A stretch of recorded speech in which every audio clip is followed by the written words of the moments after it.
Okay, hello there. I'm Dennis. Welcome to my channel.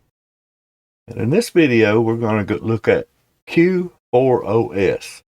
And I did a video, I don't know, must have been a year. I know it was last year sometime, on XGNU Linux or XNew Linux. And it ran the Trinity desktop. And I just thoroughly enjoyed the Trinity desktop. But I never got around to really installing it on Arch Linux and looking at it. But Q4OS just had an open release or a new release, probably about a month ago now. So not really new, but new to me. And it has the option of running the KDE Plasma or Plasma by KDE desktop or the Trinity desktop.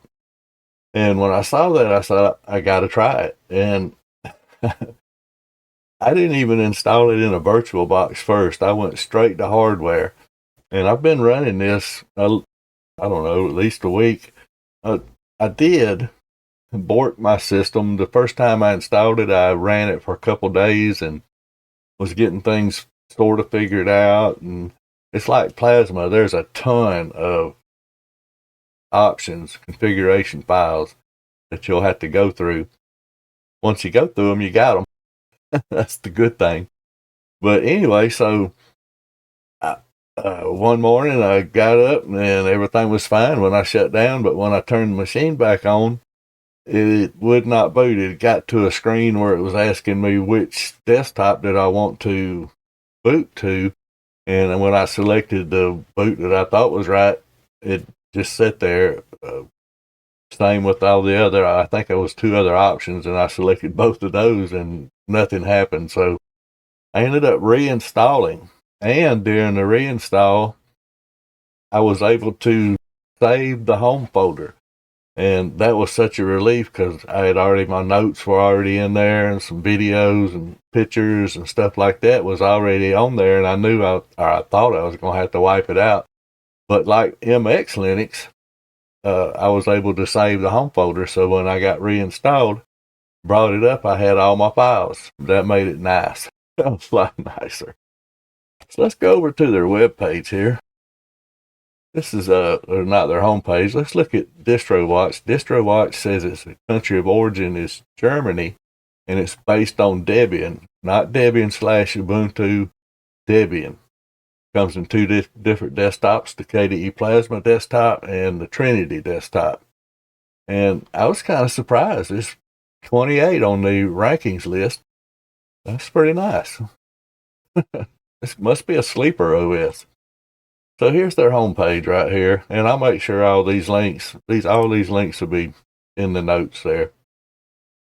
This is their homepage where you'll get started, and once you read through and you decide you want to try it, go to your downloads folder here, and here's the Plasma, and here's the Trinity.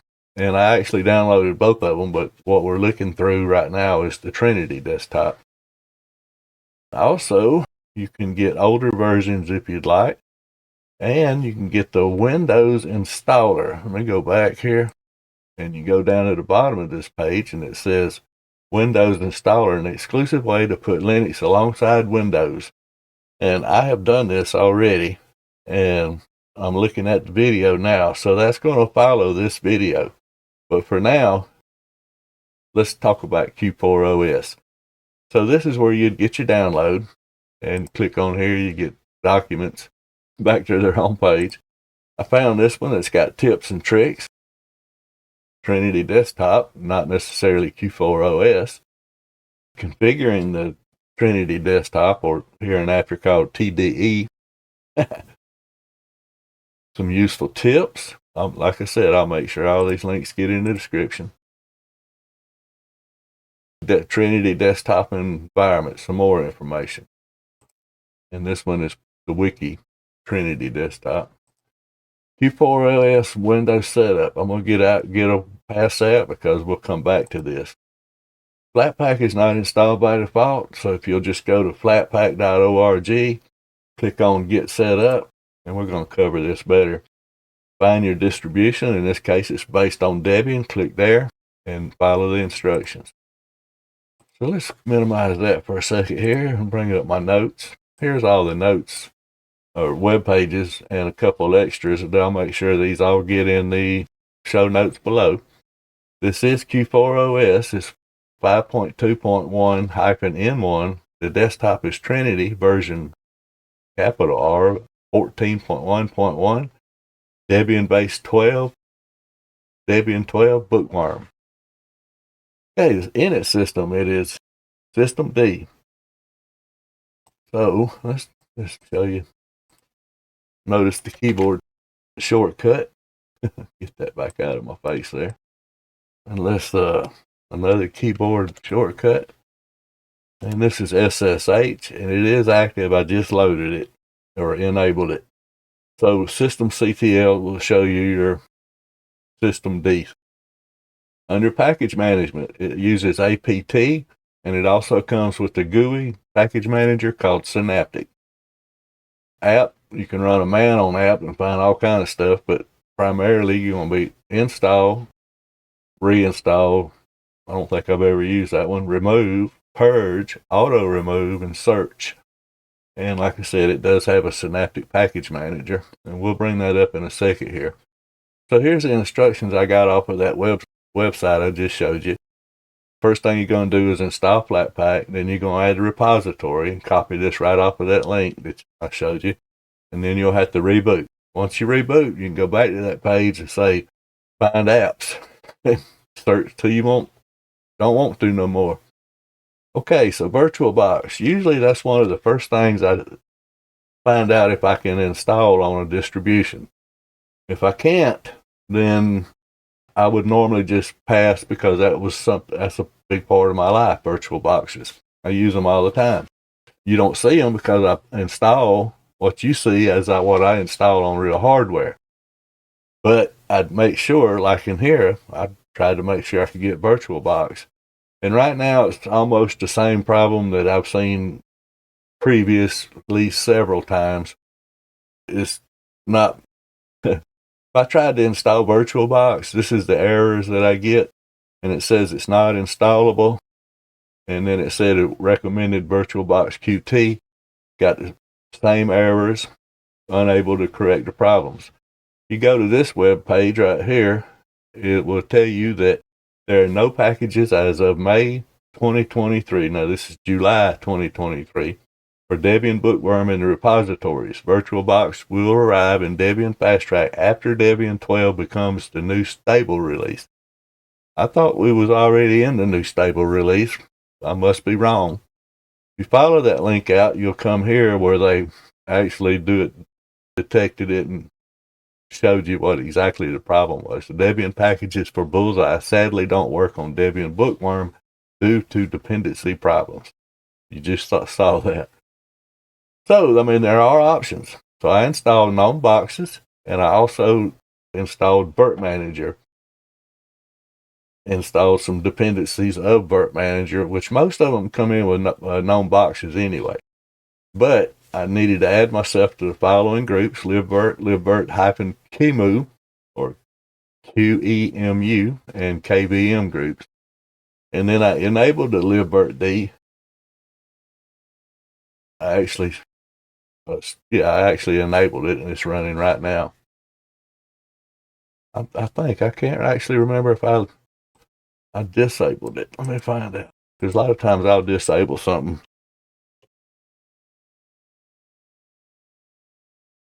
Oh, enable. Well, now I know it's going to be enabled. That was stupid. All right, so when you install libvirt-d, you may not get all the dependencies that you need, and if they're not listed in the terminal readout, what do? Well, here's a command. Whatever's installed on your system for libvirt. It would quit opening it up over there. And the way I actually did it was I opened up the Synaptic Package Manager. Let's just do that. Oh, wrong one. And it opened up over there again. Synaptic. And let it open. And libvirt. And you'll see some dependencies here that you may or may not need. You can see a lot listed that I don't need, apparently. So that's how I made sure I had all the dependencies for the Vert Manager. SSH is not installed by default. You'll have to install it. Sudo apt install SSH.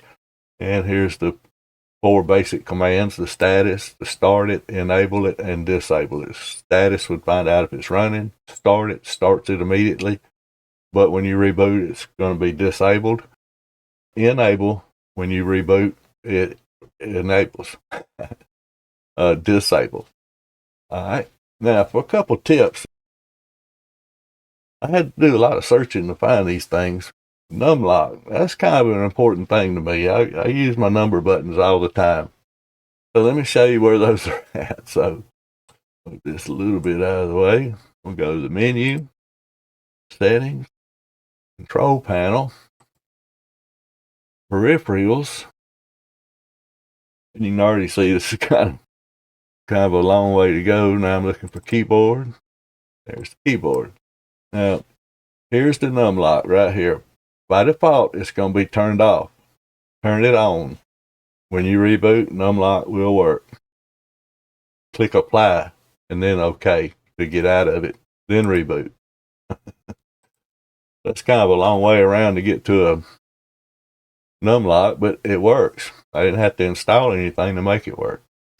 Keyboard shortcut for console terminal. Let's go back to the menu. Control panel. Regional and accessibility.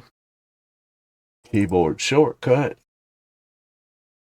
And under command right here, if you'll, I'm going to untick this, go down to console, left click on it, and you can see I've already created a shortcut. Or I typed in Control-Alt-T, but it's registering Alt-Control-T. Either way, it doesn't matter, it works. Once you can pick any one of these, and as long as this key binding is not used already somewhere, you can create your own key binding. Once you do that, click apply, and then OK out of it, and then you'll have a key binding to open up the terminal. All right, that was a lot different than what I'm used to is opening up the menu, typing in keyboard, and adding the shortcut. Doesn't work that way here. Another thing that didn't work the way you would expect it to is bash aliases. Bring up another terminal. And you'll see I've got some aliases set up, as well as the Figlet for the Q4OS TDE. And how you do that is there's not a bashrc. If you go into your files, you do Control-H. Now there will be one here, obviously. But I created it. Right there it is. Let me get out of that. How I created it, not knowing it wasn't there, was I said sudo nano .bashrc. Now it's going to open up that now, and it opened up to a blank screen previously. So I accidentally created it, but it wasn't there before. All right, once you do that, treat it like any other bash aliases. Okay, Firewall. Firewall is not enabled by default. Firewall is in your menu again. Programs. Accessories. Settings. And then Firewall. And it's going to ask for a password. And you'll see I've enabled it. This is gufw. And the back end is UFW, uncomplicated firewall. You can see that by running this command. It's loaded, uncomplicated firewall, active, loaded. All right. Okay, so we've covered a lot of about how to manipulate and get around into your system and stuff. But there's a lot more to this. You can go to your control panel and you can add changes, change the entire look. I can make this look like Windows XP. Now, I've heard it referred to, this menu right here, by the way, I've heard this referred to as looking like XP. but it only looks like XP if you go right click on your menu button in XP and select, what is it, properties, and then go to classic look, and then I agree, it looks a lot like this. And very nice. So you can also add and manipulate this menu, not as easily as you could in XP, but it can be done. You go to menu and you start menu. Let me just open that up. Should be right here. Yep. And it's read this because it's going to tell you a lot of good information about how to do it. And I'm going to show you how one of the ways to do it.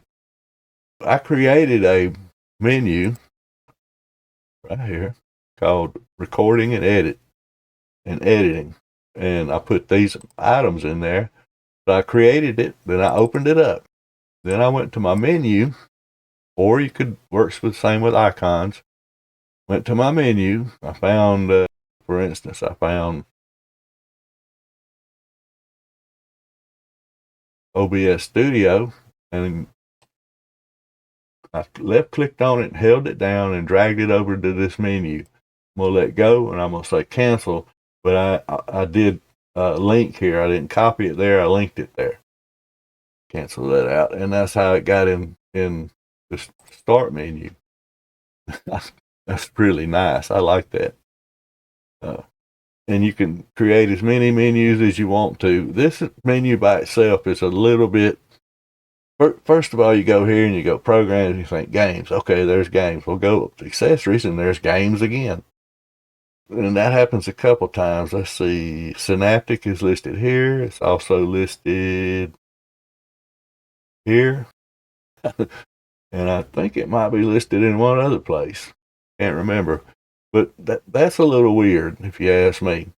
I think all of these categories could have been over here, and accessories could have been a lot of the other stuff. It does come with Chromium by default, so if you want Firefox, you'll have to install it, which I did. Okay, let's do something different here. Or not different. Pluto Search Lynis. Oops. Okay, so I have an alias set up for just sudo apt search. So let's just do it with my alias. And there it is there. So let me install it. Sudo apt install. Shift insert. We'll install it. While that's installing. And copy that. Actually, I should probably close that out so nothing's running. Let me just do that. I can come back to it, close that out. Let me close out all of Firefox. Okay, so shift insert. Sudo Linus audit system.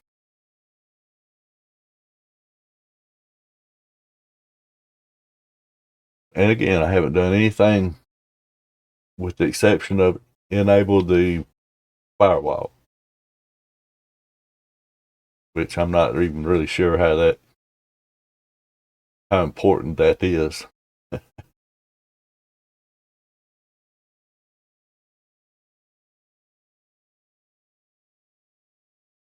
T packages, networking, open SSH. I should have disabled that. That would have helped some.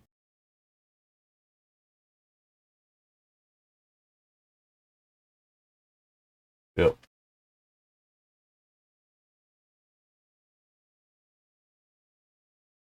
Cut.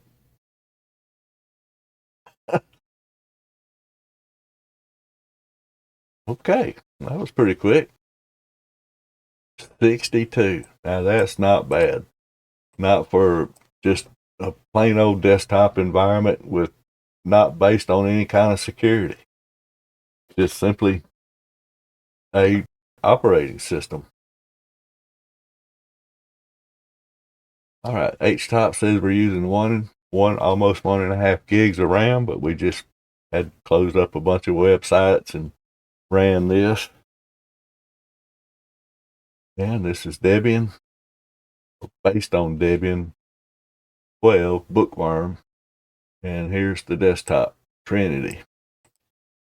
Nice. So that's going to do it for this video, because I'm going to try to keep it short. I showed you a few tips that it took me hours and hours to find, and I really hope they work.